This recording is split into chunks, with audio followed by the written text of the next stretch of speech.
5, जिसमें इकोनॉमिक्स का paper number 5 का भी part number 1 economics target batch जो हमारा चालू हुआ है, उसमें पेपर नंबर 5 का पार्ट नंबर 1 इकोनॉमिक्स, उसको देखने वाले हैं। आज उसकी शुरुआत करेंगे।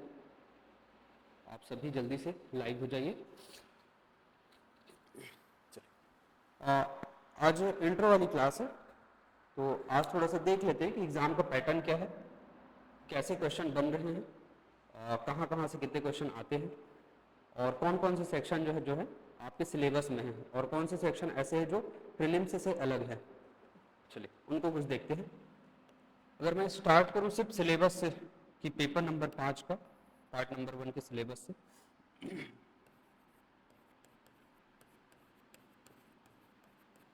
मुख्य परीक्षा CGPSC paper number 5 part number 1 अर्थव्यवस्था। अब इस सेक्शन में जो है वो 2 पार्ट में इसको बांटा गया है। आपने देखा होगा सिलेबस की पार्ट नंबर 1 और पार्ट नंबर 2, ऐसे 2 पार्ट में उसको दिया हुआ है। पहले पार्ट में जो है वो क्या लिखा हुआ है कि भारतीय अर्थव्यवस्था,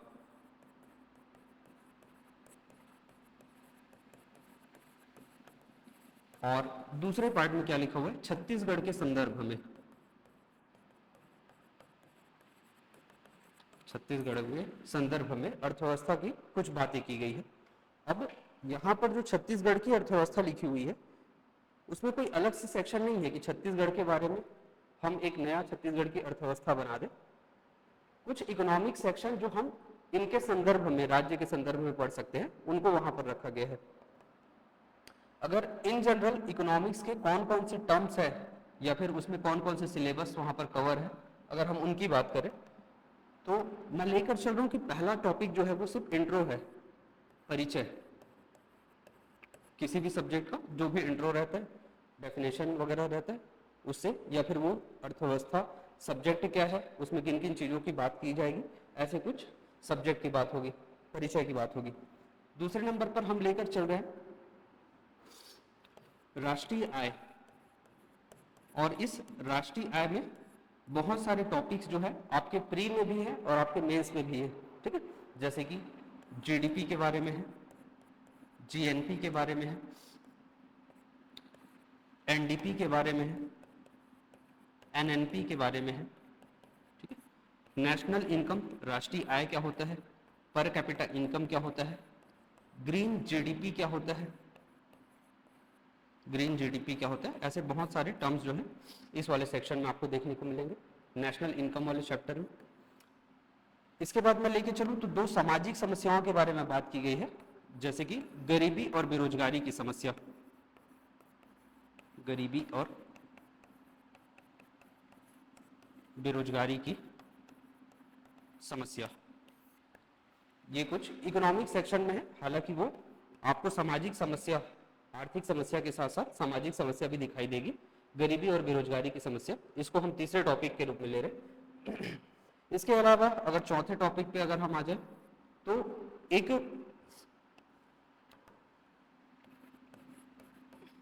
वित्तीय बाजार, फाइनेंशियल मार्केट के बारे में बात होती है। वित्तीय बाजार या फाइनेंशियल मार्केट जिसे कहा जाता है। अब इस फाइनेंशियल मार्केट को जो है हम 2 पार्ट में तोड़ सकते हैं, जिसमें से पहला कहलाता है मुद्रा बाजार, मुद्रा बाजार या मनी मार्केट, मनी मार्केट, और दूसरा कहलाता है पूंजी बाजार, कैपिटल मार्केट, पूंजी बाजार या कैपिटल मार्केट, ठीक है। इसको हम अपने नेक्स्ट टॉपिक के रूप में लेकर चले। इसके अलावा और नेक्स्ट टॉपिक कौन सा बन सकता है, तो एक चैप्टर है राजकोषीय नीति, 5वें नंबर पर ले लेते हैं, राजकोषीय नीति, फीकल पॉलिसी, फीकल पॉलिसी से कहा जाता है। और फीकल पॉलिसी के अंतर्गत 3 टॉपिक्स आते हैं। पहला रहेगा बजट, ठीक है। दूसरा रहेगा कर संरचना, टैक्सेशन, और तीसरा रहेगा सार्वजनिक आय, सार्वजनिक आय, ठीक है, पब्लिक इनकम। सार्वजनिक ऋण लिख लेते हैं, इसको ज्यादा बेटर रहेगा, सार्वजनिक ऋण, पब्लिक डेब्ट, ठीक है। ऐसे तीन प्रकार से, मतलब कि बजट से जुड़ी हुई कुछ बातें, सेकंड नंबर पर टैक्स से जुड़ा हुआ कुछ मुद्दा, और थर्ड नंबर पे है पब्लिक डेब्ट, यानी कि सरकार जो है वो कहां कहां से पैसा की उगाही कर सकती है, उससे जुड़ा हुआ एक टॉपिक है पब्लिक डेब्ट। अब इस तीनों को ही मिलाकर हम एक नाम दे रहे हैं, और उसका नाम क्या है, राजकोषीय नीति। तो ये इनके बारे में रहेगा। राजकोषीय नीति के अलावा हम और कौन से टॉपिक पर जा सकते हैं, तो छठवें नंबर पर टॉपिक है हमारा इन्फ्लेशन और डिफ्लेशन, मुद्रास्फीति और मुद्रा अपस्फीति, मुद्रास्फीति, इन्फ्लेशन और मुद्रा अपस्फीति, डिसइन्फ्लेशन, ठीक, ये हमारा एक टॉपिक रहेगा। नेक्स्ट टॉपिक के रूप में अगर हम ले लें तो कुछ प्रोग्राम्स है सरकारी, जैसे कि जिनको मैं सार्वजनिक योजना का नाम दे सकता हूं,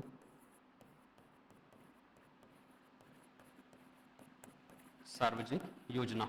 और इस सार्वजनिक योजना में मैं दो तीन अलग अलग पार्ट में बांट कर चल रहा हूं, दो पार्ट में मेजरली मैं इसको बांट रहा हूं, जिसमें से पहला है पंचवर्षीय योजना,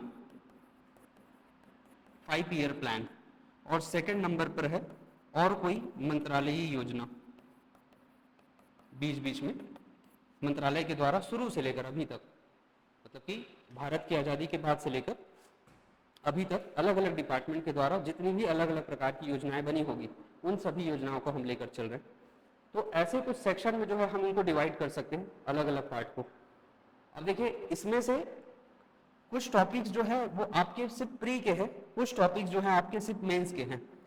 तो दोनों की संभावना हो सकती है कि वही सेम टॉपिक आपके प्री के भी रहे और वही सेम टॉपिक जो है आपके मेंस के भी रहे, ठीक है।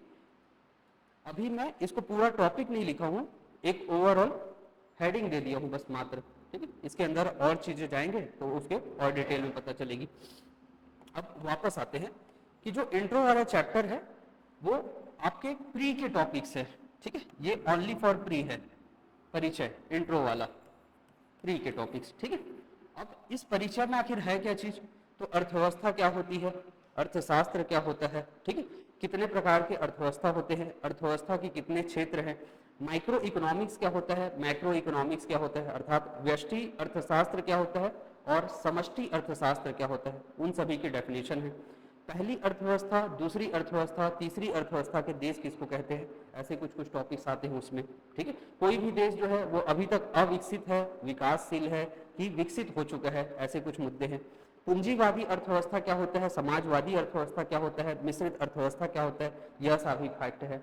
इसके अलावा भारत अभी इन सभी में कौन सी स्थिति में है और क्यों है, उनके बारे में चर्चा होती है। तो यहाँ तक के टॉपिक को मैं इंट्रो लेकर चल रहा हूँ कि ये सभी जो है वो अर्थव्यवस्था के इंट्रो रहेंगे कि अर्थव्यवस्था में आखिर होता क्या क्या है। फिर उसके बाद अगर हम बात करें नेशनल इनकम की, तो नेशनल इनकम में राष्ट्रीय आय जिसे कहा जाता है, उसके अंतर्गत जितने भी टॉपिक्स आते होंगे, सकल घरेलू उत्पाद, शुद्ध घरेलू उत्पाद, सकल राष्ट्रीय उत्पाद, शुद्ध राष्ट्रीय उत्पाद, राष्ट्रीय आय, प्रति व्यक्ति आय, green GDP, nominal GDP, real GDP, ऐसे जितने भी टर्म्स है उसको मैं इस चैप्टर के अंतर्गत लेके चल रहा हूँ, जिसका नाम क्या है, नेशनल इनकम। फिर इनके बारे में, हाँ, इसके बारे में अगर बात करें तो ये दोनों जगह पे है, प्री में भी है और साथ में मेंस में भी है, ठीक है। तो मेंस में हमको ये टॉपिक देखना है। मेंस की सिलेबस को अगर हम देखेंगे तो शुरुआत यहीं से हुई है, नेशनल इनकम वाले चैप्टर से। पेपर नंबर 5 का पार्ट नंबर 1, उसमें भी इंडियन इकोनॉमिक्स वाले सेक्शन पे जाएंगे तो हमको क्या दिखाई देगा, यहाँ से उसकी शुरुआत दिखाई देगी, राष्ट्रीय आय, जीडीपी वगैरह से, ठीक है। यह भी टॉपिक को हम प्री और मेंस दोनों के लिए लेकर चल रहे हैं कि यह भी आपके प्री में भी है और मेंस में भी है। पॉवर्टी और अनएम्प्लॉयमेंट दोनों एक साथ जुड़ी हुई समस्या है, इस कारण से उनको जो है नाम साथ में लिया जाता है। गरीबी और बेरोजगारी एक दूसरे के ऊपर वाइस वर्सा रिलेशन है इनका, गरीबी और बेरोजगारी वाले चैप्टर का। फिर उसके बाद कुछ मार्केटिंग की बातें हुई है फाइनेंशियल मार्केट, ठीक है, फाइनेंशियल मार्केट, पैसे का जितना भी लेन देन है उनको मैं सब एक शॉर्ट टर्म्स में क्या बोल दे रहा हूँ, फाइनेंशियल मार्केट बोल दे रहा हूँ, वित्तीय बाजार। अब उस वित्तीय बाजार को मैं दो अलग अलग पार्ट में बांट दे रहा हूँ, एक कहलाएगा मुद्रा बाजार और दूसरा कहलाएगा पूंजी बाजार या फिर कैपिटल मार्केट। जब हम इसको देखेंगे डिटेल से बात करेंगे, अभी इन शॉर्ट टर्म्स में आपको समझने के लिए मैं दो शब्द लिख रहा हूं जिससे आपको ये समझ में आ जाएगा। तो मुद्रा बाजार किसको कहना है, तो जितना भी आपका बैंकिंग सिस्टम है उन सभी को आप क्या कह दीजिए, मनी मार्केट कह दीजिए, ठीक है। और कैपिटल मार्केट क्या है, तो पूरा का पूरा शेयर मार्केट, ये पूरा का पूरा क्या कहलाएगा आपका, कैपिटल मार्केट कहलाएगा। और दोनों को मिला के हम एक साथ क्या बोल रहे हैं, फाइनेंशियल मार्केट कह रहे हैं, ठीक है। और डिटेल से देखेंगे जब ये चैप्टर आएगा। अब ये चैप्टर हमारे लिए कहाँ पे काम का है, प्री में कितना काम का है और मेंस का कितना काम का है। तो जो बैंकिंग वाला चैप्टर है, वही बैंकिंग वाले चैप्टर में हमको एक टॉपिक आगे जाकर देखने को मिलेगा। उस टॉपिक का नाम है मौद्रिक नीति, मॉनेटरी पॉलिसी, मौद्रिक नीति, मॉनेटरी पॉलिसी, मॉनेटरी पॉलिसी, ठीक है। कौन बनाएगा इस मॉनेटरी पॉलिसी को, तो आरबीआई के द्वारा बनाया जाएगा, ठीक है। आरबीआई जो पूरा रेगुलेट करेगी मनी मार्केट को, उसके बारे में डिटेल से जानकारी लेना है। मौद्रिक नीति, इसके अलावा जो है एक और टॉपिक है मेंस के पॉइंट ऑफ व्यू से, बैंकिंग स्ट्रक्चर, भारत में बैंकों की संरचना, भारत में बैंकों की संरचना यह है, और प्लस साथ में इसमें जितने भी सुधार हुए हैं भारत में बैंकिंग संरचना में, वह सारा टॉपिक है, ठीक है। इधर जितना भी टॉपिक है वो शेयर मार्केट से जुड़ी हुई बातें हैं कि शेयर क्या होता है, बॉन्ड क्या होता है, डिवेंचर्स क्या है, ट्रेजरी बिल्स क्या है, ये सारी चीजों की बातें हैं।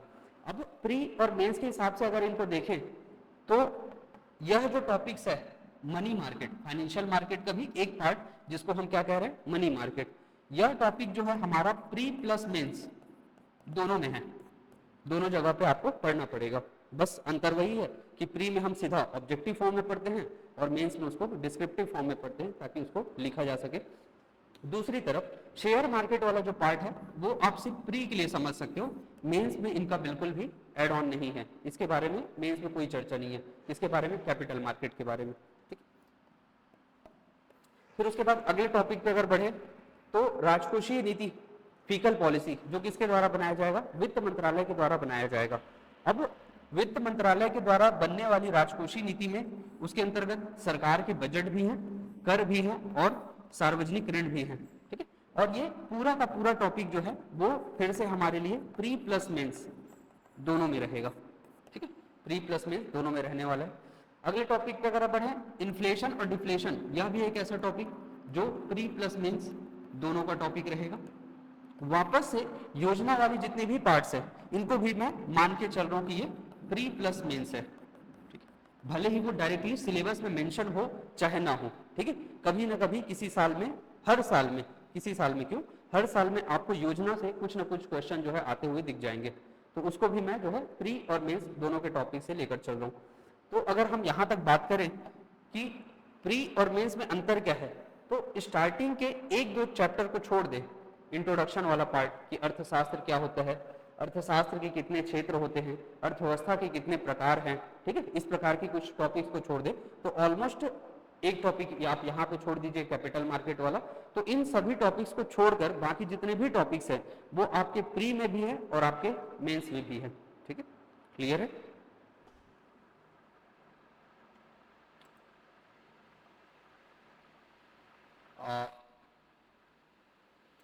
सभी लोग जो ऑनलाइन हैं एक बार कमेंट कर देंगे।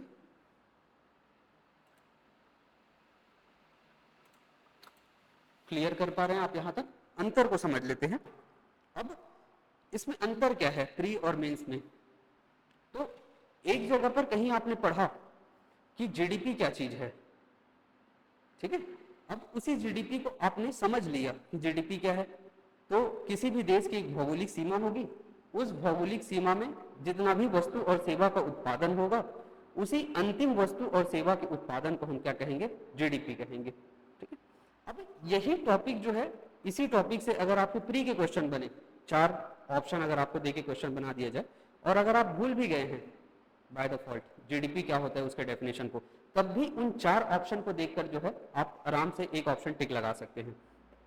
लेकिन अगर मेंस की बात करें कि यही चीज आपको लिखने में आ जाए कि 4 नंबर में लिखिए कि सकल घरेलू उत्पाद ग्रॉस डोमेस्टिक प्रोडक्ट जो है वो क्या चीज होती है, तो उसके लिए आपको राइटिंग प्रैक्टिस की जरूरत पड़ेगी कि आप उसको कैसे लिखेंगे, कितने शॉर्ट फॉर्म में लिखेंगे। हो सकता है कि आप बहुत लंबा चौड़ा पढ़ के बैठे हो, लेकिन फिर भी आपको उसको समेटने आना चाहिए कितने वर्ड्स में, जितना उन्होंने पूछा है उतने वर्ड्स में। इसके अलावा अगर हम इस वाले सेक्शन की बात करें छत्तीसगढ़ के संदर्भ में, छत्तीसगढ़ के संदर्भ में, छत्तीसगढ़ के संदर्भ में कोई अलग से अर्थव्यवस्था नहीं है, कुछ यहां पर सामाजिक समस्याओं की बात की गई है, जिसमें स्पेशली मेंशन है एसटी एससी के मुद्दे, एसटी से संबंधित समस्या, एससी से संबंधित समस्या, महिलाओं की समस्या, महिलाओं की समस्या, प्लस इसके अलावा अल्पसंख्यकों की समस्या। ये ऐसे कुछ मुद्दे हैं जो आपको पेपर नंबर 5 के पार्ट नंबर 1 के छत्तीसगढ़ वाले सेक्शन में दिख जाएंगे। ठीक है, अब इसको आपको रिलेट कहां से करना है, ये जितना भी टॉपिक्स है वही एज इट इज आपको फिर से लिखा हुआ दिखाई देगा। कहां पर? पेपर नंबर 6 के पार्ट नंबर 3 पे। ठीक है, पेपर नंबर 6 के पार्ट नंबर 3 पे यही जितने भी सोशल इश्यूज वाली टॉपिक्स है वो आपको फिर से एज इट इज दिखाई देगा।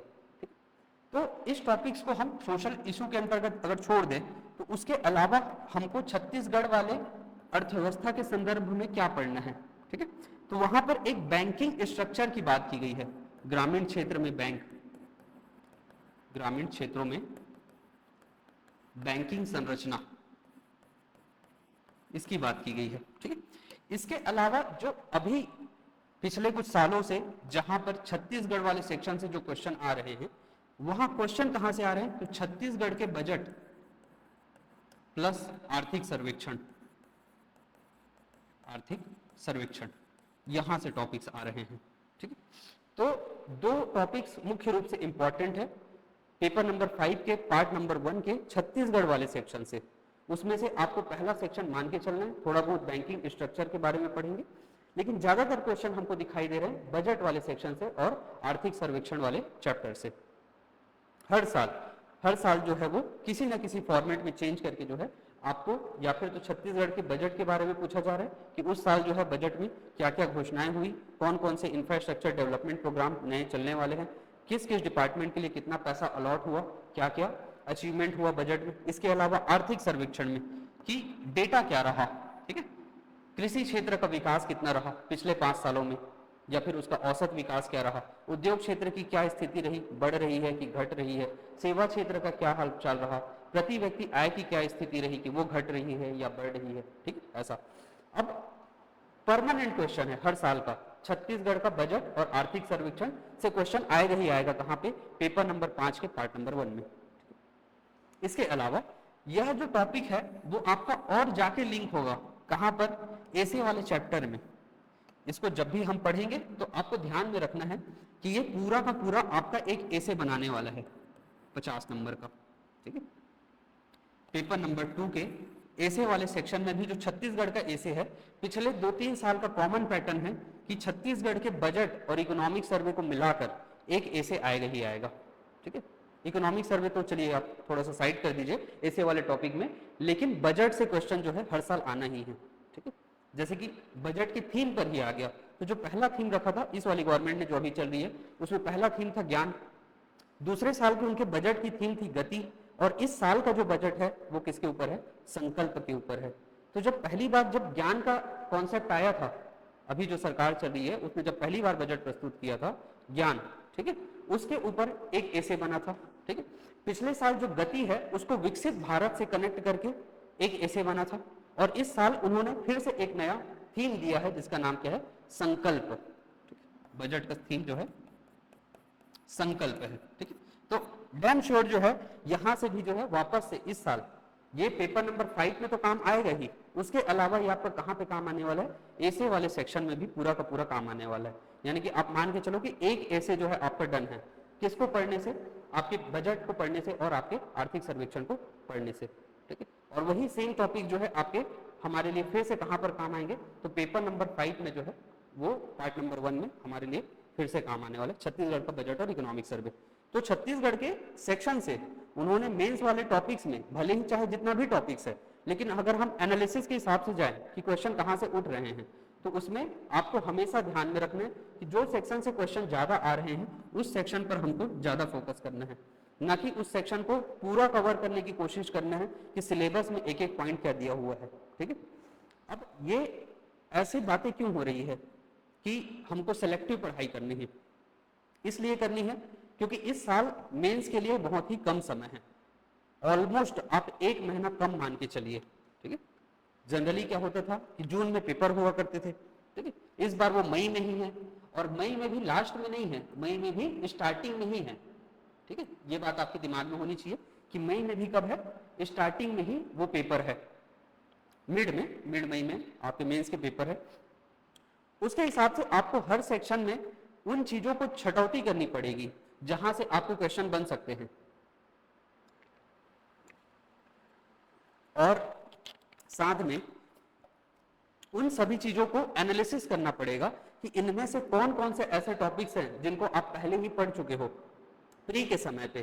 ठीक है, जैसे कि डैम श्योर की जितने भी प्री के टॉपिक्स हैं आपके कुछ ना कुछ तो पता होगा उसके बारे में, बस उसको लिखते हुए सीखना है कि उसको लिखा कैसे जाए।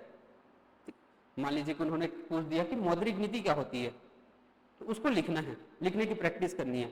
मॉनेटरी पॉलिसी क्या होता है कि आरबीआई के द्वारा बनाया जाता है, 2 प्रकार की मौद्रिक नीति होती है, कठोर मौद्रिक नीति होती है, कुछ सरल मौद्रिक नीति होती है। उसके पीछे का पर्पस क्या है, तो किसी समय पर मार्केट हो सकता है मुद्रा स्फीति की स्थिति में हो, किसी समय पे मार्केट हो सकता है मुद्रा अपस्फीति की स्थिति में हो, तो किस समय पे कठोर मौद्रिक नीति लाई जाएगी, किस समय पे सरल मौद्रिक नीति लाई जाएगी, किसका क्या प्रभाव पड़ेगा अर्थव्यवस्था के ऊपर, आरबीआई कितने समय में मौद्रिक नीति को चेंज कर देती है।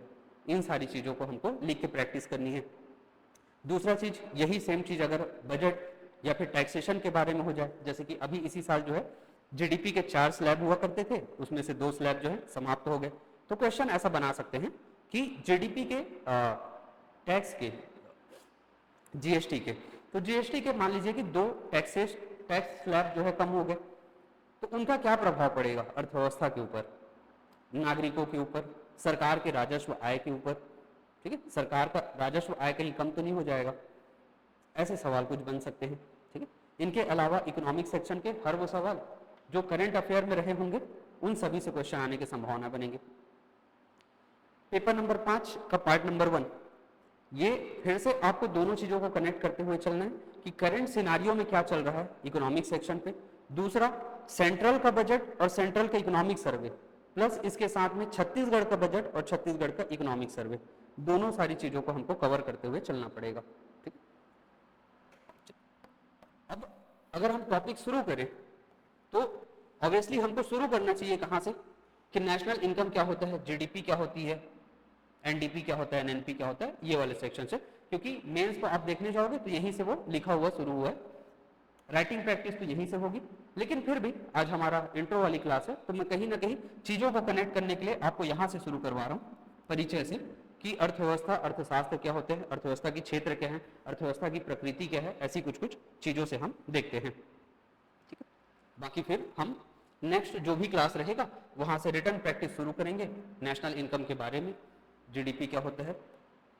मैं यहां तक, अगर ये मेंस की डेडिकेटेड क्लास है तो मैं ये मान के चल रहा हूं कि आपको पहले से कुछ ना कुछ आता होगा। ठीक है, कम से कम आपके उसको की पॉइंट तो पता ही होने चाहिए, क्योंकि आपने उसको सेम चीज को प्री में पढ़ा होगा। दूसरा चीज, समय को देखते हुए रिटर्न प्रैक्टिस पर ज्यादा ध्यान देना है। मैं वो चीज को भी मान के चल रहा हूँ कि आपने कभी ना कभी उस पॉइंट को क्लास में, जब भी आपने प्री की तैयारी की होगी, आपने कभी ना कभी तो पढ़ा होगा, कभी ना कभी तो उसके बारे में एक लाइन लिखा होगा। ठीक है, बस उसी एक लाइन को फिर जो आपने प्री के हिसाब से एक लाइन में लिख दिया था, अब उसको 10 लाइन में लिखने की प्रैक्टिस करनी है। ठीक है, बस इतना सही काम हमको अभी करना है, ऐसा ही हर सब्जेक्ट में करना है। इसके अलावा जितने भी सब्जेक्ट हैं उनका कहीं ना कहीं कुछ कनेक्शन जरूर बैठेगा। ठीक है, जैसे कि इसी वाले सेक्शन में मैंने बता दिया कि कंफर्म है कि यहाँ से कुछ एक आध ऐसे बनने के चांसेस रहेंगे इस साल के बजट के थीम से, या फिर वो कैसे कनेक्ट करेगा छत्तीसगढ़ के विकास को, या फिर छत्तीसगढ़ @ 2047 यह मुद्दा अभी चल रहा है। ठीक है, तो जो 2 और बजट इस सरकार ने पहले लेकर आए हैं, जैसे कि ज्ञान हो गया, दूसरा था गति, ठीक है, और अभी तीसरा वाले का नाम क्या है, संकल्प। तो तीनों को कनेक्ट करते हुए आपसे पूछा जा सकता है कि छत्तीसगढ़ या तीनों बजट या फिर तीनों थीम जो है ज्ञान, गति और संकल्प, कैसे छत्तीसगढ़ @2047 को अचीव करने में सहायक होंगे। ऐसे कुछ ऐसे के भी टॉपिक्स। तो किसी भी सब्जेक्ट को हमको सिंगल डायमेंशनल लेकर नहीं चलना है कि हमने बस पढ़ लिया इकोनॉमिक्स के हिसाब से कि पेपर नंबर 5 है, पार्ट नंबर 1 है, उसमें ये चीजें देख ली, अब वो यहीं तक सीमित है। उसको जोड़ने का प्रयास करना है कि कितना काम कम हो सकता है। हमने यहीं पर पढ़ते पढ़ते ये समझ लिया कि उसमें 50 नंबर का ऐसे कैसे लिखा जा सकता है।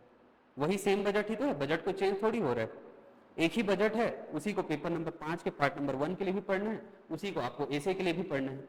एक छत्तीसगढ़ वाले सेक्शन में आप देखेंगे, जैसे मैं बताया कि सामाजिक समस्याओं का एक पूरा टॉपिक लिखा हुआ है, शुरू के आधे लाइन तो पूरे वैसे ही है जितना आपके सिलेबस में है छत्तीसगढ़ की अर्थव्यवस्था, उसके आधे सेक्शन पूरे वैसे ही है जो सोशल इशू में है। अब जितने भी सोशल इशू हैं वो आपको ऑलरेडी और मिलेंगे पेपर नंबर 6 से पार्ट नंबर 3 में, कोई चेंजेस नहीं है, पूरा का पूरा as it is line as it is cut copy paste आपको मिलेगा। तो जब टॉपिक ही सेम है, एसटी क्या होते हैं, एसटी की समस्या क्या है, विशेष पिछड़ी जनजाति किसे कहते हैं, माइनॉरिटीज किसे कहेंगे, महिलाओं से संबंधित समस्या क्या है, अल्पसंख्यक वर्ग क्या होता है, क्या इसका एग्जैक्ट कोई डेफिनेशन है, क्या समस्या है अल्पसंख्यक वर्ग के बारे में, ऐसे जितने भी टॉपिक्स हैं वो आपके पेपर नंबर 5 के पार्ट नंबर 1 में होने के साथ साथ और कहाँ पे ऐड ऑन है, पेपर नंबर 6 के पार्ट नंबर 3 में ऐड है। ठीक है, तो हर टॉपिक को जो है आपको ऐसे कनेक्ट करते हुए चलना है कि हम क्या कर सकते हैं, उसके बीच में कितना एग्जैक्ट कनेक्शन बैठा सकते हैं ताकि हमारा काम कम हो जाए।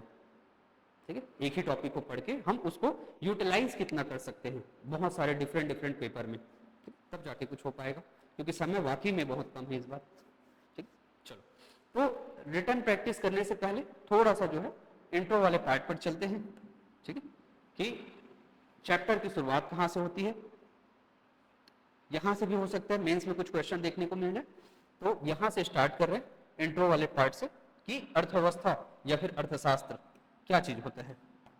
चलो, आपने जितना भी पहले पढ़ा होगा, मैं मान के ही चल रहा हूं कि आपने कुछ ना कुछ पहले पढ़ा हुआ है, फिर भी आप कोशिश करिएगा कि एक नए सिरे से क्लास शुरू हो रही है, मैं हर चीज आपको ब्रीफ में करवाऊंगा, कॉन्सेप्चुअल क्लैरिटी पूरी रहेगी, इतना जरूर रहेगा कि आप पूरा पेपर भर के आएंगे, छोड़ के नहीं आएंगे। ठीक है, ये मेरी गारंटी है। चलो, दो शब्द आपने सुने होंगे, पहला है अर्थशास्त्र,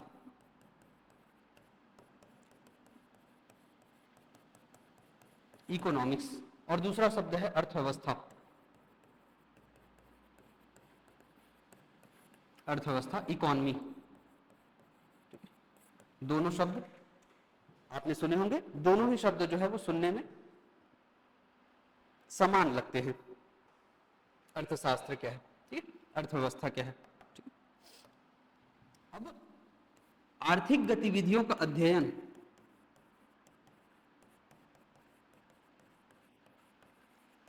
आर्थिक गतिविधियों का अध्ययन या स्टडी जो है वो अर्थशास्त्र कहलाता है, अर्थशास्त्र कहलाता है।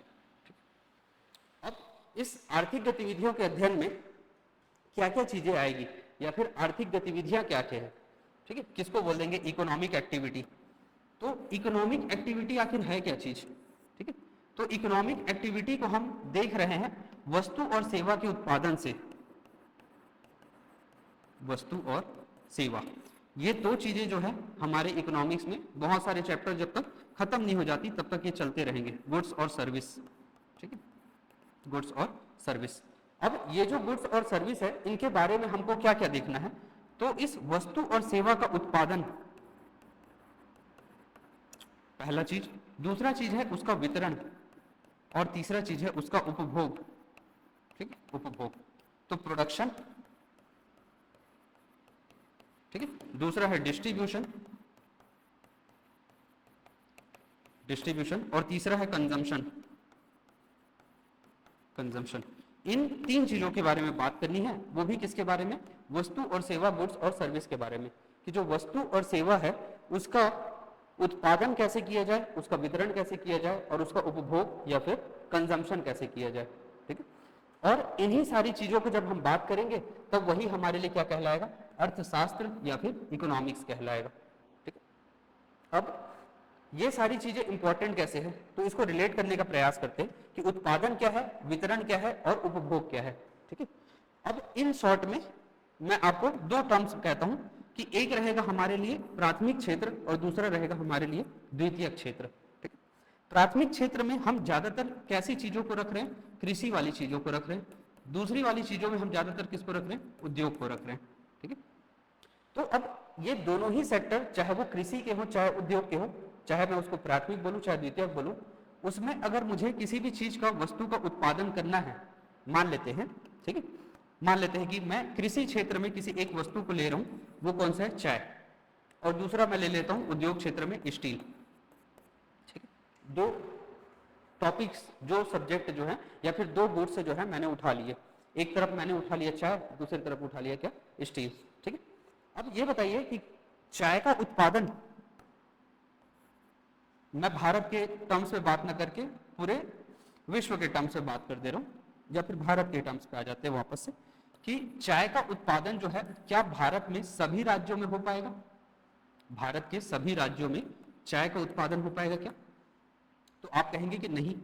ठीक है, क्यों नहीं हो पाएगा, क्योंकि इसके लिए चाहिए कुछ स्पेसिफिक क्लाइमेटिक कंडीशन, कि चाय के लिए वहां की जलवायु वैसी होनी चाहिए, वहां की मृदा वैसी होनी चाहिए, वहां का टेम्परेचर वैसा होना चाहिए, वहां का ह्यूमिडिटी वैसा होना चाहिए।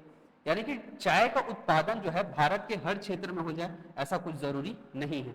और चाय क्या हुआ, प्राथमिक क्षेत्र हुआ। ठीक है, कृषि हुआ, प्राथमिक क्षेत्र हुआ। दूसरी तरफ अगर मैं ले लूं स्टील, ठीक है, तो स्टील का उत्पादन जो है क्या मैं सभी जगह पे कर सकता हूं क्या, पूरे भारत भर में, उसका भी उत्पादन मैं सभी जगह पे नहीं कर सकता। क्यों नहीं कर सकता, क्योंकि स्टील बनाने के लिए मुझे आयरन ओर चाहिए। ठीक है, आयरन ओर चाहिए, और जहां कहीं पर भी लौह अयस्क होगा वहीं पर किसका उत्पादन हो पाएगा, स्टील का उत्पादन हो पाएगा। अब जैसे पूरे भारत भर में चाय का उत्पादन नहीं हो पा रहा है,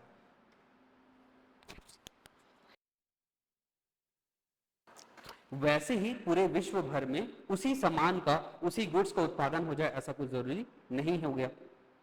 वही सेम चीजें अगर हम स्टील के लिए लेकर चले कि क्या तो स्टील का उत्पादन दुनिया में हर जगह हो जाएगा, नहीं हो पाएगा। ठीक है, क्योंकि कहां पे उसका उत्पादन होगा, जहां पे क्या पाया जाएगा, आयरन ओर पाया जाएगा, वही कहीं पे क्या होगा, स्टील का उत्पादन होगा। ठीक है, तो इतना तो हमने समझ लिया कि वो चाहे कोई सा भी सेक्टर हो, उस सामान का उत्पादन, जिसको हम यहाँ पर क्या बोल रहे हैं, वस्तु कह रहे हैं, उसको हम क्या कह रहे हैं, वस्तु कह रहे हैं, गुड्स कह रहे हैं, उसका उत्पादन हर जगह पे हो ऐसा संभव नहीं है। चाहे वो प्राथमिक क्षेत्र का सामान हो, चाहे वो द्वितीय क्षेत्र का सामान हो, उसके लिए लगेंगे उसके पीछे के कारण।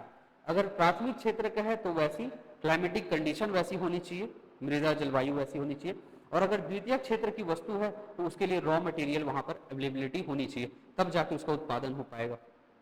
अब अगर मैं कहता हूं कि भारत में चाय का उत्पादन असम में होता है या फिर तमिलनाडु में होता है, ठीक है, मान लेते हैं कि यही दो राज्य है जहां पर क्या होता है, चाय का उत्पादन होता है, तो ऐसा कुछ तो है नहीं कि चाय का उत्पादन इन्होंने किया है तो बस यही उसका क्या करेंगे, उपयोग करेंगे, या फिर सिर्फ यही दो राज्य हैं जो चाय पिएंगे, ठीक है, या फिर चाय पीने का काम करेंगे, तो ऐसा कुछ तो होने वाला नहीं है। तो पूरे भारत में चाय पिया जाएगा, ठीक है, लेकिन उसका उत्पादन सिर्फ दो ही जगह हो रहा है। तो उससे हम क्या कनेक्ट कर सकते हैं कि हमने किसको कनेक्ट कर लिया कि उत्पादन तो सभी जगह नहीं हो पाएगा सामान का, इस कारण से ये जरूरी है कि उसको क्या किया जाए, अलग अलग लोकेशन पे डिस्ट्रीब्यूट किया जाए, वितरण किया जाए उसका, क्योंकि वो संभव ही नहीं है। वैसे ही आप पूरे वैश्विक क्षेत्र के लिए मान लीजिए कि एक पर्टिकुलर गुड्स या फिर वस्तु हर देश में उसका उत्पादन हो जाए, ऐसा कुछ संभव है ही नहीं, ठीक है, प्रैक्टिकली नहीं है। अब हमने समझा कि उत्पादन के पीछे कुछ कारण होंगे, उत्पादन सभी जगह पे नहीं हो सकता, इसी कारण से उसका क्या करना है, वितरण या फिर डिस्ट्रीब्यूशन करना है। अब उत्पादन किसी काम का नहीं है जब तक उसको क्या करने वाला ना हो, उपभोग या फिर कंज्यूम करने वाला कोई आदमी, कुछ पर्सन, ठीक है, कोई नागरिक ना हो, ठीक है। मतलब मान लेते हैं कि असम वालों ने चाय उत्पादन कर दिया, लेकिन भारत में अब किसी को इंटरेस्ट नहीं है चाय पीने में क्योंकि गर्मी आ गया है, ठीक है, तो उनका उत्पादन जो है वो किसी काम का नहीं रह जाएगा। तो उत्पादन से भी इंपॉर्टेंट चीज है कि क्या उसका उपभोग संभव है या फिर कंजम्पशन संभव है कि नहीं है। तो कहीं ना कहीं वस्तु और सेवा और इनसे जुड़ी हुई तीन चीजें, उनका उत्पादन, उनका वितरण और उनका उपभोग, ठीक ठीक है, ये 3 चीजें इंपॉर्टेंट हुई। इसके अलावा 2-4 फैक्टर और भी है, जैसे कि मैं चौथे फैक्टर में लिख रहा हूं कारक लागत। कारक लागत, इसको हम क्या कहते हैं, फैक्टर कॉस्ट कहते हैं। फैक्टर कॉस्ट, कि किसी भी वस्तु या सामान को बनाने में कितना पैसा लगा, वही क्या कहलाता है, कारक लागत या फिर फैक्टर कॉस्ट कहलाता है। एक ये भी कारण बनेगा या फिर इनके पीछे के कंपोनेंट बनेंगे।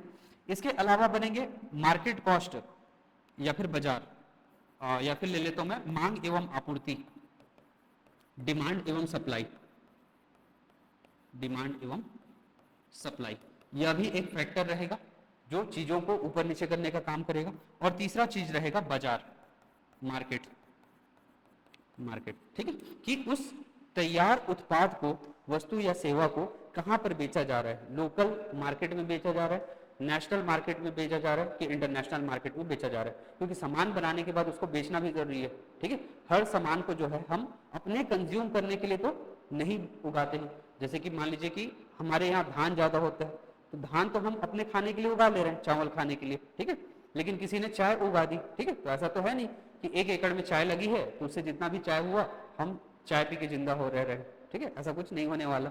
तो वहां पर जरूरी हो जाता है कि उसको किसी ना किसी मार्केट में आपको बेचना पड़ेगा। डिमांड एवं सप्लाई के हिसाब से आपको उसके उत्पादन में कम या ज्यादा करना पड़ेगा। कारक लागत जो है वो उसको सामान को कितने में बनाया गया है वो चीज डिसाइड करवाएगा। ठीक है, तो टोटल है यहाँ पर 6 फैक्टर हुए, उत्पादन, वितरण, उपभोग, कारक लागत, मांग एवं आपूर्ति और कौन सा हो गया, बाजार। ठीक है, और इन सभी फैक्टर्स को हम किसके अकॉर्डिंग देख रहे हैं, वस्तु और सेवा, गुड्स और सर्विस के अकॉर्डिंग देख रहे हैं। और इसी के बारे में जब पूरा हम बात करेंगे तब वही हमारे लिए क्या कहलाएगा, इकोनॉमिक्स कहलाएगा। ठीक है, उसी चीज को हम क्या कह रहे हैं, अर्थशास्त्र कह रहे हैं। ठीक है, अर्थशास्त्र या फिर इकोनॉमिक्स कह रहे हैं। अब ये हुआ हमारा पहला टॉपिक कि इकोनॉमिक्स क्या होता है। फिर उसी के पैरेलल में हम देखेंगे कि एक और शब्द है जिसका नाम क्या है, अर्थव्यवस्था। अर्थव्यवस्था नाम है, इकोनॉमी नाम है। तो इस वाले टर्म्स में ये वाला टर्म्स अलग कैसे है। ठीक है, तो अभी तक हमने बात की कि हमको बात किसके बारे में करनी है, वस्तु और सेवा के उत्पादन, वितरण, उपभोग, कारक लागत, मांग एवं आपूर्ति, बाजार, इनके बारे में हमको क्या करनी है, बात करनी है। लेकिन मैंने अभी तक कहीं पे भी इसमें किसी भौगोलिक क्षेत्र का निर्णय नहीं किया। ठीक है, जिक्र नहीं किया, किसका, भौगोलिक क्षेत्र का, ज्योग्राफिकल एरिया का। ज्योग्राफिकल एरिया को मैं यहां पर अभी तक बीच में लेकर नहीं आया हूं।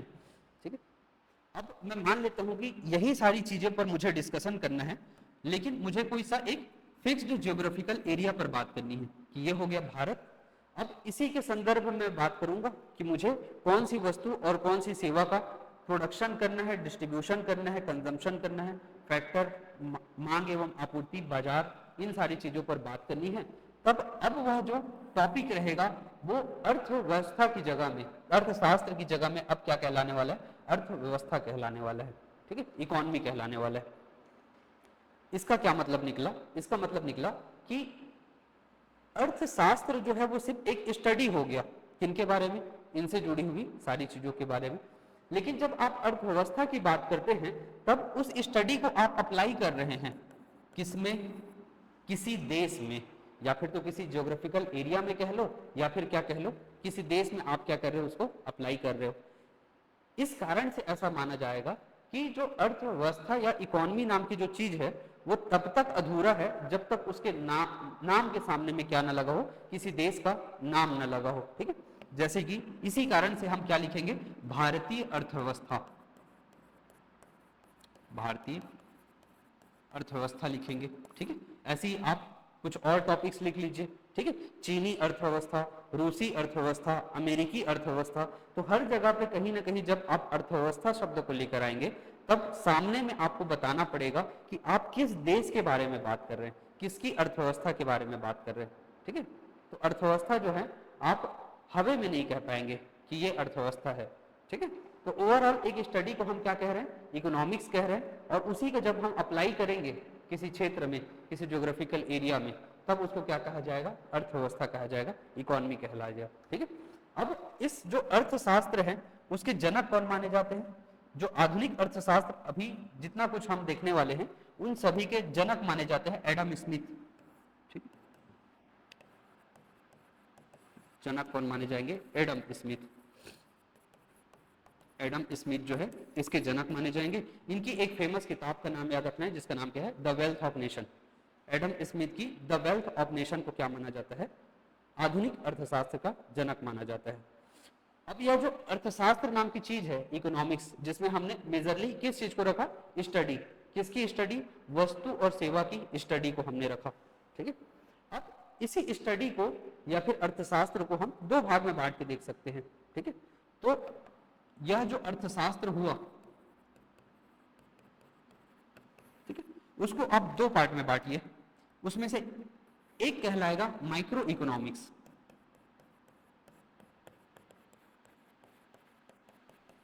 ठीक है, और दूसरा कहलाएगा मैक्रो इकोनॉमिक्स। मैक्रो इकोनॉमिक्स, ठीक है, ध्यान रखेंगे। यह है MICRO, वह है MACRO, ठीक है, माइक्रो और मैक्रो। ठीक है। इसे हिंदी में क्या कहते हैं? तो इसे कहते हैं व्यष्टि अर्थशास्त्र। व्यष्टि अर्थशास्त्र कहलाता है ये। और यह क्या कहलाता है? समष्टि अर्थशास्त्र कहलाता है। समष्टि अर्थशास्त्र कहलाता है। व्यष्टि अर्थशास्त्र और समष्टि अर्थशास्त्र। हिंदी नाम से ज्यादा इनके इंग्लिश नाम से पकड़ना आसान है। माइक्रो मतलब छोटा होगा और मैक्रो मतलब क्या होगा? बड़ा होगा। ठीक है। तो माइक्रो में क्या रखा गया है? माइक्रो इकोनॉमिक्स क्या होगा? तो पीछे जो हमने बात किया कि हमको बात किसके बारे में करनी है? वस्तु और सेवा के बारे में। और उसके बारे में भी क्या बात करना है कि उसका उत्पादन कैसे हुआ, उसका उपभोग कैसे करेंगे, उसका वितरण कैसे होगा, डिमांड एवं सप्लाई कैसे होगी, मार्केट कौन सा होगा। ठीक है। इन सारी चीजों के बारे में। तो पीछे जो हमने टोटल 6 फैक्टर देखे, उन सभी चीजों के बारे में हम बात करें तो वह सब क्या रहेगा? माइक्रो इकोनॉमिक्स रहेगा। ठीक है। या फिर एक और चीज लिखता हूं, जैसे कि मैं मान लेता हूं कि सिर्फ मैं एक इंडस्ट्री, छोटे से प्लांट की बात कर रहा हूं। प्लांट कौन सा ले लिया हमने? Bhilai steel plant. ठीक है। प्लांट का नाम क्या है? Bhilai steel plant. अब मैं उस भिलाई स्टील प्लांट के बारे में सभी चीजों के बारे में बात कर रहा हूं कि वो भिलाई स्टील प्लांट जो है बनाता क्या है, क्या रॉ मटेरियल लगता है, कहाँ से रॉ मटेरियल मंगाता है, कितने लेबर वहाँ काम करते हैं, क्या पेमेंट होता है, साल भर का उनका टर्नओवर क्या है, कितने की कमाई हो जाती है, कंपनी जो है वो ग्रोथ में है कि लॉस में है। ठीक है। ऐसी सारी चीजें, मतलब कि मैंने सिर्फ एक इंडस्ट्री के बारे में कंप्लीट बात किया कि वो इंडस्ट्री करती क्या है शुरू से लेकर आखिरी तक, उसके उत्पादन से लेकर उसकी कमाई तक। लेकिन मैं उस इंडस्ट्री के अलावा कहीं और नहीं गया, किसी दूसरे इंडस्ट्री में नहीं गया, मैंने सिर्फ उसी के बारे में बात की। तो एक पर्टिकुलर छोटे से सेक्टर के बारे में जब कभी भी आप बात करेंगे तो वो क्या कहलाएगा? माइक्रो इकोनॉमिक्स कहलाएगा। और इसमें वही सभी 6 फैक्टर्स आएंगे जो हमने पीछे देखे हुए हैं। ठीक है। उत्पादन, भंडारण, वितरण, ठीक है, मांग एवं आपूर्ति, सप्लाई, ये सारी चीजें। वहीं पर अगर हम ऐसे बात करें कि समष्टि या फिर मैक्रो क्या होगा, तो मैक्रो में जब आप किसी ऐसे मुद्दे पर बात करें या फिर किसी ऐसी आर्थिक गतिविधियों पर बात करें, ऐसी आर्थिक गतिविधियों पर बात करें जिसका प्रभाव राष्ट्रीय स्तर पर हो, कि जिनका प्रभाव जो है कहां पर हो? राष्ट्रीय स्तर पर हो, पूरे देश के लेवल पर हो। ठीक है। तब जाके उसको माइक्रो की जगह में क्या बोला जाएगा? मैक्रो बोला जाएगा। ठीक है। जैसे कि फॉर एग्जांपल बजट, कि केंद्र सरकार ने अगर बजट बनाया है तो किसी एक सेक्शन के लिए या फिर किसी एक व्यक्ति के लिए नहीं बनाया है, वो सभी के लिए बनाया गया है। ठीक है। मतलब सरकार के द्वारा बनाया गया बजट जो है पूरे राष्ट्रीय स्तर पर प्रभावित करेगा। ठीक है। ऐसी कुछ चीजें। वहीं पर सरकार के द्वारा अगर किसी कर को कम कर दिया जाता है या फिर बढ़ा दिया जाता है तो वो भी किसी एक सेक्टर को प्रभावित नहीं करेगा, वो भी जो है पूरे देश भर के सभी सेक्टर को प्रभावित करने वाला है, राष्ट्रीय स्तर पर प्रभाव डालने वाला है। आरबीआई के द्वारा बनाई जाने वाली मौद्रिक नीति, ठीक है, आपने बीच बीच में सुनते होंगे रेपो रेट जो है वो कम हो गया, रेपो रेट जो है वो बढ़ गया। तो आरबीआई ने अगर ऐसा कुछ किया है तो वो भी कोई छोटे मोटे लेवल का स्तर की बात नहीं है, उससे भी पूरा क्या होगा? पूरा देश प्रभावित होगा, राष्ट्रीय स्तर की बातें हैं। ठीक है। गरीबी और बेरोजगारी की समस्या, ठीक है, पॉवर्टी एंड अनएम्प्लॉयमेंट, ये भी हो गया, पूरे राष्ट्रीय स्तर की बातें हो गई। ठीक है। मुद्रास्फीति की समस्या, इन्फ्लेशन, इन्फ्लेशन की समस्या, तो यह भी एक राष्ट्रीय समस्या हो गई।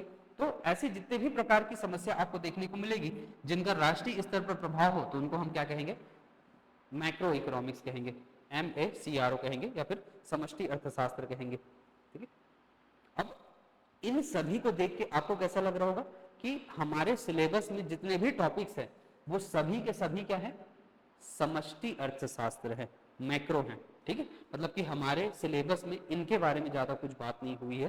किनके बारे में, इधर जो हमने बात किया उत्पादन, वितरण, उपभोग, कारक लागत, मांग एवं आपूर्ति, बाजार, इन सभी के बारे में ज्यादा कुछ खास उतना बात नहीं हुआ है हमारे सिलेबस में, चाहे वो प्री का सिलेबस हो चाहे मेंस का सिलेबस हो। कुछ ऐसे इकोनॉमिक एक्टिविटी की बात की गई है जिनका प्रभाव जो है वो आपको नेशनल लेवल पर देखने को मिलेगा, राष्ट्रीय प्रभाव वाले, जिनको हम शॉर्ट फॉर्म में क्या बोल रहे हैं, मैक्रो इकोनॉमिक्स कह रहे हैं। ठीक है, तो ऐसे करते करते अर्थव्यवस्था को जो है दो भाग में बांटा जाता है। अब फिर इसके बाद हम देखते हैं कि अर्थव्यवस्था को कितने क्षेत्र, अर्थव्यवस्था को कितने क्षेत्रों में बांटा गया है या फिर अर्थव्यवस्था के कितने क्षेत्र हो सकते हैं। ठीक है, तो नेक्स्ट देखते हैं अर्थव्यवस्था के क्षेत्र।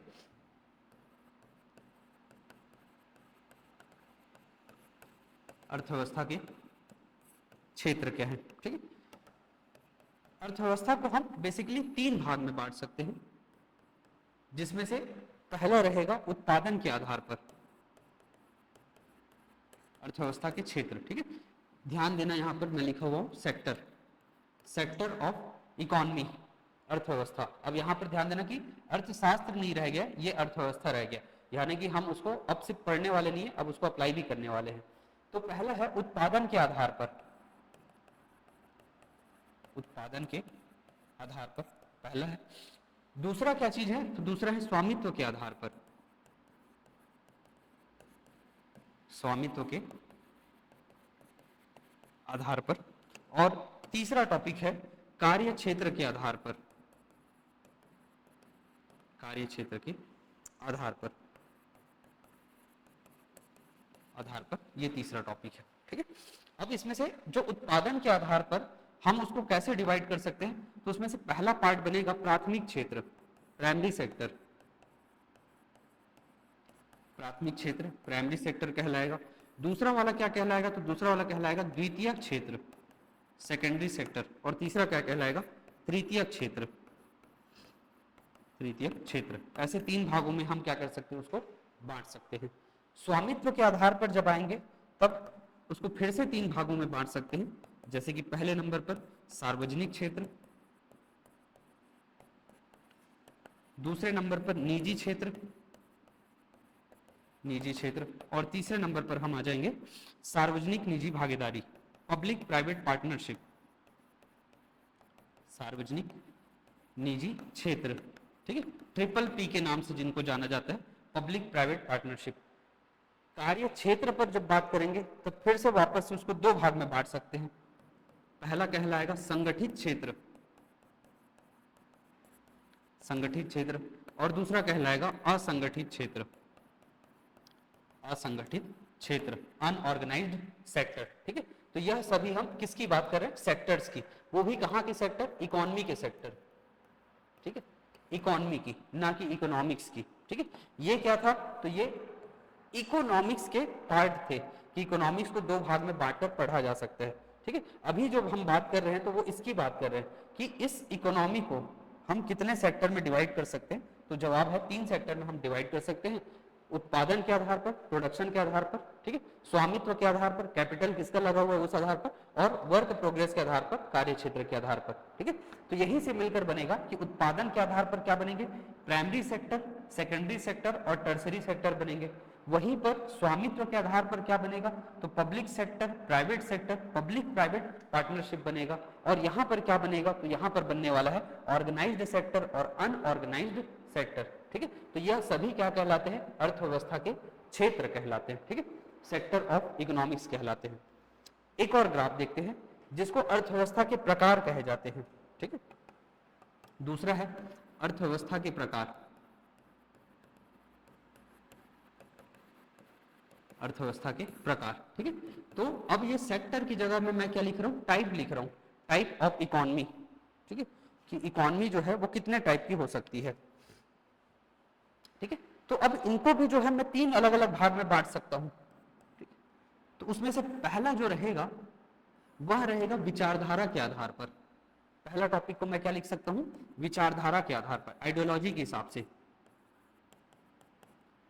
विचारधारा के आधार पर कितने टाइप बन सकते हैं इकोनॉमी के। दूसरा जो है वो वैदेशिक संबंध के आधार पे है, वैदेशिक संबंध के आधार पर कि एक देश का दूसरे देश के साथ क्या रिलेशन बैठ रहा है उसके आधार पर। और जो तीसरा टॉपिक है वो है विकास के आधार पर। तीसरा टॉपिक मैं क्या बना सकता हूं, डेवलपमेंट के आधार पर, विकास के आधार पर किस देश को मैं क्या बोल सकता हूं, ऐसे कुछ बनेंगे। तो विचारधारा के आधार पर 3 टॉपिक बनेंगे वापस से, ठीक है। उसमें से तीनों का नाम क्या है, तो पहला कहलाता है पूंजीवादी अर्थव्यवस्था, कैपिटलिस्ट इकोनॉमी, पूंजीवादी अर्थव्यवस्था। दूसरा क्या कहलाता है, दूसरा कहलाता है समाजवादी अर्थव्यवस्था, ठीक है, सोशलिस्ट इकोनॉमी। और तीसरा क्या कहलाता है, तीसरा कहलाता है मिश्रित अर्थव्यवस्था, तीसरा कहलाता है मिश्रित अर्थव्यवस्था कहलाता है। वहीं पर मैं वैदेशिक संबंध के हिसाब से बात करूं तो 2 प्रकार की इकोनॉमी बनेगी। पहला रहेगा बंद अर्थव्यवस्था, क्लोज्ड इकोनॉमी, और दूसरा रहेगा खुली अर्थव्यवस्था, ओपन इकोनॉमी। ये 2 टॉपिक बनेंगे। फिर विकास के आधार पे बात करूं डेवलपमेंट के हिसाब से तो फिर से 3 बनेंगे। पहला रहेगा अविकसित अर्थव्यवस्था, अविकसित अर्थव्यवस्था रहेगा। दूसरा क्या रहेगा, तो दूसरा रहेगा विकासशील अर्थव्यवस्था, विकासशील अर्थव्यवस्था। और तीसरा क्या रहेगा, विकसित अर्थव्यवस्था, तीसरा रहेगा विकसित अर्थव्यवस्था, ठीक है। तो ये सभी क्या है, ये सभी टाइप ऑफ इकोनॉमी है, ठीक है। इकोनॉमी को हम कितने टाइप में डिवाइड कर सकते हैं, ये वो वाली चीज है। पीछे जो हमने देखा वह सभी क्या था, वो सभी सेक्टर ऑफ इकोनॉमी थे, सेक्टर, क्षेत्र। और ये सभी क्या है, ये सभी प्रकार हैं, ठीक है, ये सभी क्या है, प्रकार हैं। तो प्रकार के आधार पर हम देखें तो कैसे बनेंगे, विचारधारा आइडियोलॉजी के आधार पर, फॉरेन रिलेशन के आधार पर और डेवलपमेंट के आधार पर। तो आइडियोलॉजी के हिसाब से क्या बने, तो आइडियोलॉजी के हिसाब से बना कैपिटलिस्ट, पूंजीवादी अर्थव्यवस्था क्या होती है। दूसरा है समाजवादी, सोशलिस्ट क्या होता है। और तीसरा है मिश्रित अर्थव्यवस्था, मिक्स्ड इकोनॉमी क्या होता है। फॉरेन रिलेशन के हिसाब से क्लोज्ड इकोनॉमी या फिर ओपन इकोनॉमी। और वहीं पर डेवलपमेंट की क्या स्थिति है उसके आधार पर नॉन डेवलप्ड इकोनॉमी, अविकसित अर्थव्यवस्था।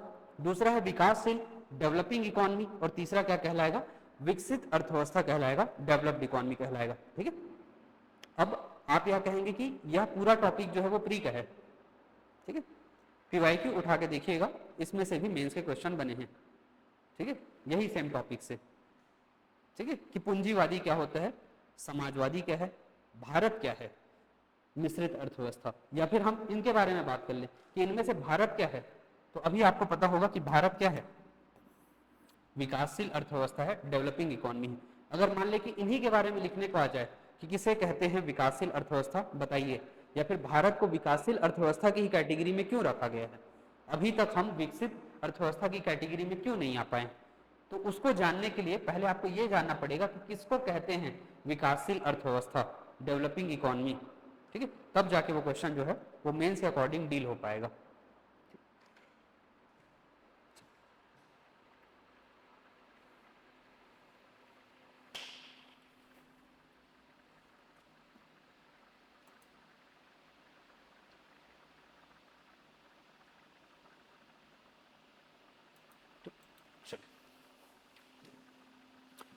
तो आज के लिए हम यहीं तक रहे, यहीं तक रख रहे हैं। कल के टॉपिक जब शुरू करेंगे तब यहीं से शुरू करेंगे, ठीक है। कहाँ से, यहाँ से, अर्थव्यवस्था के क्षेत्र से। ये जितने भी टॉपिक्स आपको दिख रहे हैं और उसके बाद ये सभी टॉपिक्स अर्थव्यवस्था के प्रकार, ठीक है, सभी के बारे में जाएंगे, एक एक के बारे में डिटेल में। इन सभी के बारे में लिखेंगे कि पूंजीवादी क्या होता है, ठीक है, समाजवादी क्या होता है, मिश्रित अर्थव्यवस्था क्या होता है, अविकसित क्यों कह रहे हैं हम किसी कंट्री को अविकसित, अभी भी विकासशील किसको कह रहे हैं, विकसित किसको कह रहे हैं, ठीक है। भारत अगर विकासशील है, ठीक है, तो क्या कारण है, ठीक है। भारत अगर मिश्रित अर्थव्यवस्था है तो क्या कारण है, भारत कब से मिश्रित अर्थव्यवस्था बना है, ठीक है, वो भी हमको देखना पड़ेगा, ठीक है। तो एक टॉपिक है एलपीजी सुधार, लिबरलाइजेशन, प्राइवेटाइजेशन और ग्लोबलाइजेशन, ठीक है। वो टॉपिक आपका लिंक होगा कहाँ से, मिश्रित अर्थव्यवस्था से, मिक्स्ड इकोनॉमी से, ठीक है। 1991 के एलपीजी रिफॉर्म से हमको ये देखने को मिलेगा कि भारत समाजवादी अर्थव्यवस्था से कैसी अर्थव्यवस्था बन गई है, मिश्रित अर्थव्यवस्था जो है बन चुकी है, ठीक है। ये चीज हमको देखने को मिलेगा। चलिए फिर इसके आगे की कहानी जो है उसके ऊपर कल बात करेंगे। आपको ध्यान में रखना है ये जो हमने पहले डिस्कस किया कि आपको हर चीज को कनेक्टिविटी देखनी है कि किस वाले सेक्शन को, किस वाले पर्टिकुलर सेक्शन को आप और कहां पर यूटिलाइज कर सकते हैं। उस बात को जो है अपने माइंड में हमेशा रखिएगा कि एक ही टॉपिक को आप कितने जगह पे यूज कर सकते हैं, तब जाके ये चीजें काम आएगी। अब इसी टॉपिक में मैं एक और चीज कह दे रहा हूं, यहाँ पर हम देखने वाले हैं योजना, ठीक है, चाहे वो पंचवर्षीय योजना हो या फिर और कोई सी डिपार्टमेंटल योजना हो, ठीक है, चाहे वो केंद्र सरकार के हो चाहे राज्य सरकार के।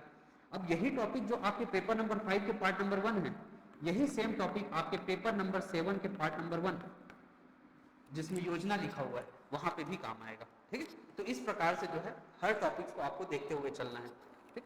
चलिए क्लोज कर रहे हैं आज के लिए, ठीक है। आप सभी को धन्यवाद, कल मिलते हैं।